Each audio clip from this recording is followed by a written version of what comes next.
বলছি, কিছু ব্যবস্থা হলো? না, চেষ্টার তো কোনো বাকি রাখিনি বলো সুজাতা। বাট এখনো পর্যন্ত কোনো জায়গা থেকে কোনো রেসপন্সই পেলাম না। বলছিলাম কি, ভাইকে দিয়ে একবার বাবাকে বলালে পারতে না?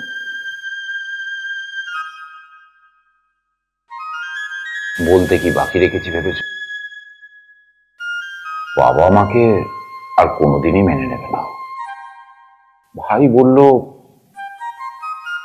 চেষ্টা করছি। কি জানো সুজাতা, আজ আমি বুঝতে পারছি বাবা মাকে কাঁদিয়ে কখনো জীবনে সুখী হওয়া যায় না।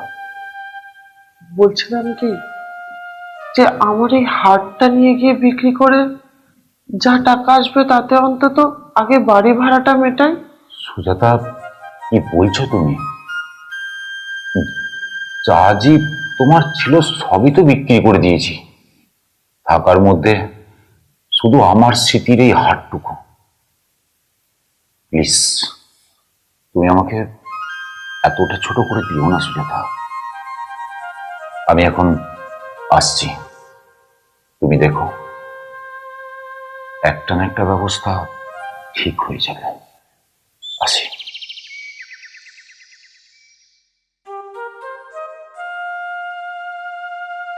হে ভগবান, চারিদিকে এত ধার দেনা, জানি না কি হবে।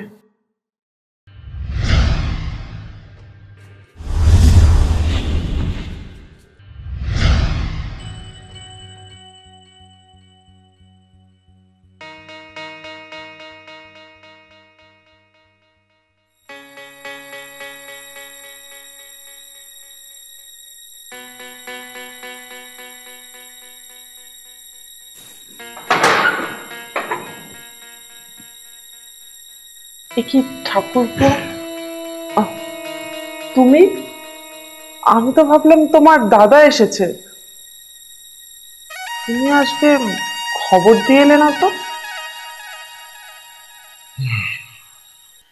দাদা আমাকে সবটাই বলেছে, কোনো ব্যবস্থা না করতে পারলেও দেখতে এলাম। দাদা বাবুর কাছে আসবো, এই জন্য খবর দিয়ে আসতে হবে নাকি? আরে না না, তা কেন? আসলে আমি এই জাস্ট স্নান করে এলাম। তুমি বসো ভেতরে গিয়ে, আমি এক্ষুনি আসছি। আচ্ছা।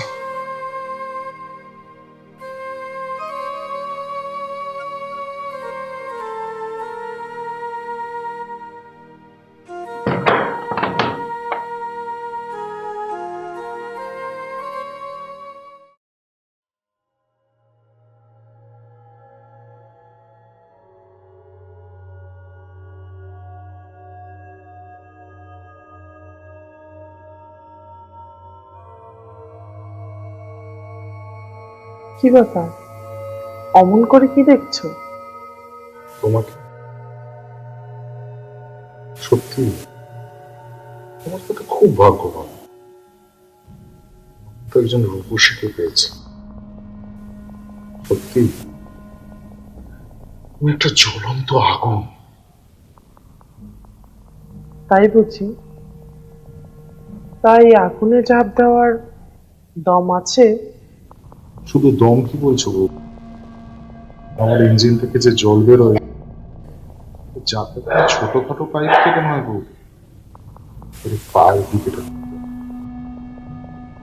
যে জলে তোমার এই জ্বলন্ত আগুন নিভে যেতেও পারে। তাই বুঝি?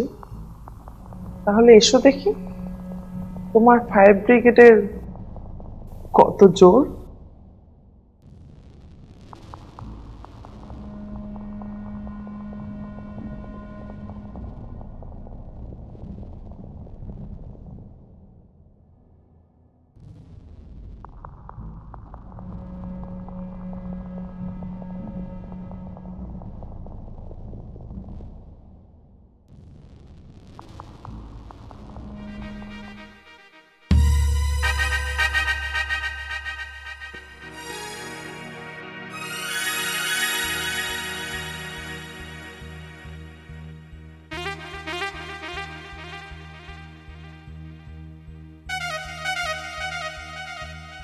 বিশ্বজিৎ,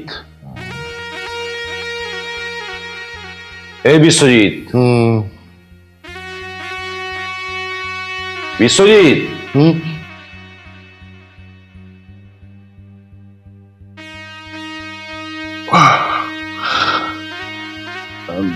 বলো দাদা।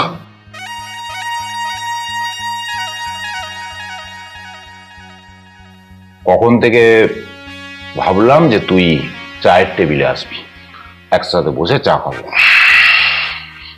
তারপর তোর বৌদি বলল কাল এসেছিস, ঘুমাচ্ছে ঘুমাক। তা যাই হোক, শোন, আজ আমি দুপুরে বাড়িতে খেতে আসবো, আর খেতে এসে একসাথে বসে খেতে খেতে জমিয়ে গল্প করবো, কেমন? আমি এখন অফিসে যাচ্ছি, কেমন? ঠিক আছে দাদা।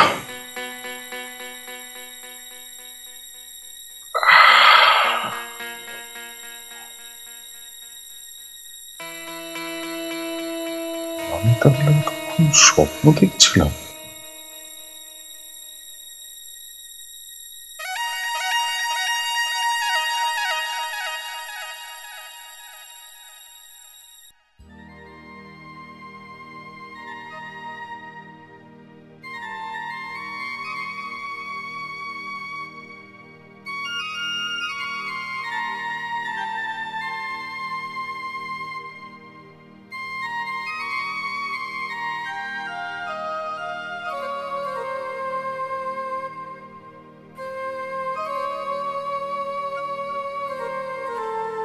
কি ব্যাপার ভাই, এখানে একা একা দাঁড়িয়ে কি ভাবছো?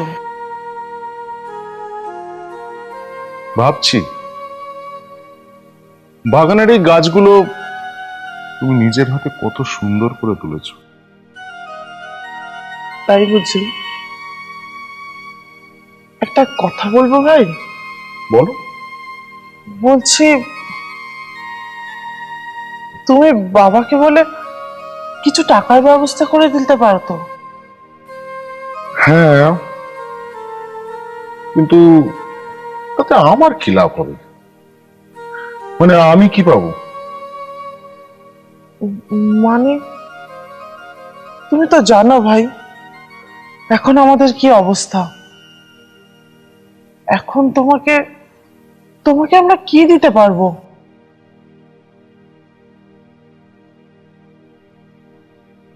অনেক কিছু দিতে পারো, তোমরা নয়, শুধু তুমি আমাকে অনেক কিছু দিতে পারো।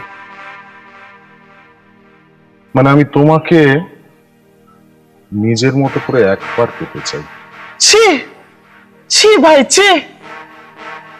আমি তোমার বৌদি হই, তুমি জানো তুমি কি বলছো? আমি তোমার দাদার স্ত্রী, আর বৌদি হলো মায়ের সমান। দেখো, আমি অত শত বুঝি না, যা বললাম সেটা যদি করতে পারো তাহলে আমি ভেবে দেব। একমাত্র বিশ্বজিৎই পারে বাবাকে বলে টাকার ম্যানেজ করতে। ও তো বাবার কাছে যেতেও পারবে না, আর তার বদলে ও আমাকে চাইছে। এসো, আমার সাথে রুমে এসো।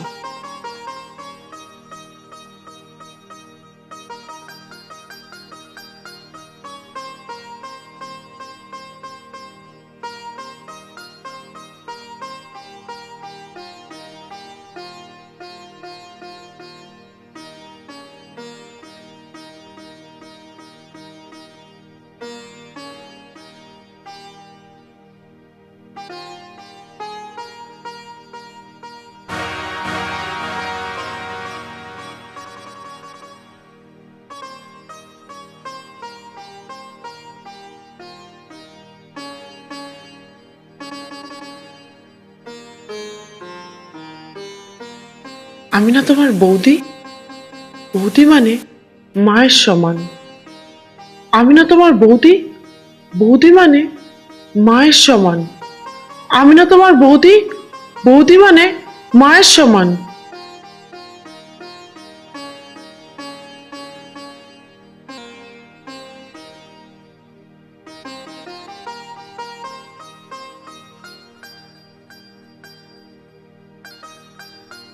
বিশ্বজিৎ, বিশ্বজিৎ, আরে কোথায় গেলি? আয় আয়, আজ একসাথে। সুজাতা, সুজাতা,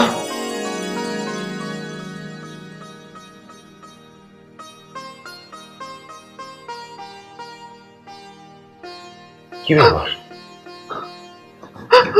কি হয়েছে তুমি আমাকে বলো। বিশ্বজিৎ, বিশ্বজিৎ, সুজাতা,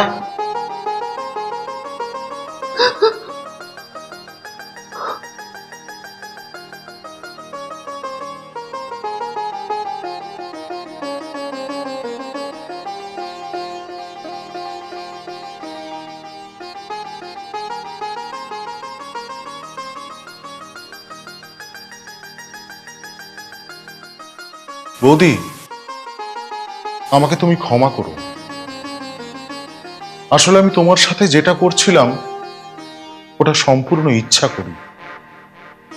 কারণ আমি জানি অনেক স্বামী স্ত্রীর মধ্যে টাকা পয়সার যখন অভাব থাকে তখন অনেক মেয়েরাই তাদের নিজের ইজ্জত দিয়েও টাকাকে পাওয়ার জন্য চেষ্টা করে, কিন্তু তোমার মধ্যে আমি সেটা দেখতে পাইনি।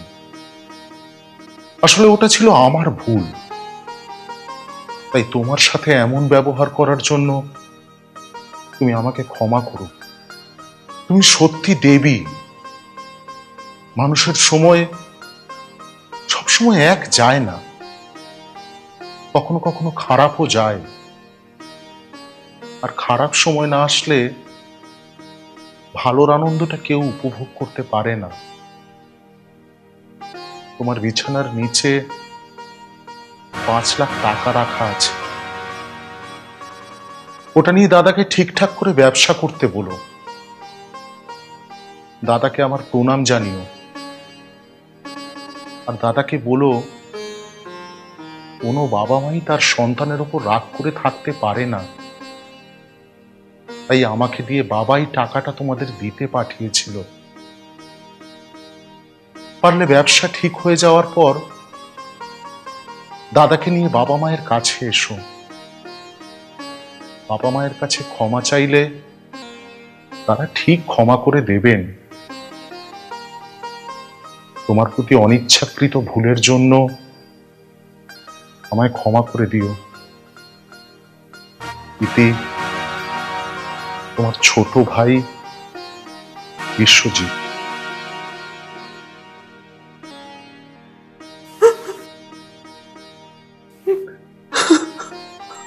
তুমি মন খারাপ করো না। এ সব কিছুর জন্য আমি দায়ী। কিছুদিন পর তুমি আর আমি দুজনে বাবা মায়ের কাছে যাব, দেখবে সব ঠিক হয়ে যাবে, সব ঠিক হয়ে যাবে।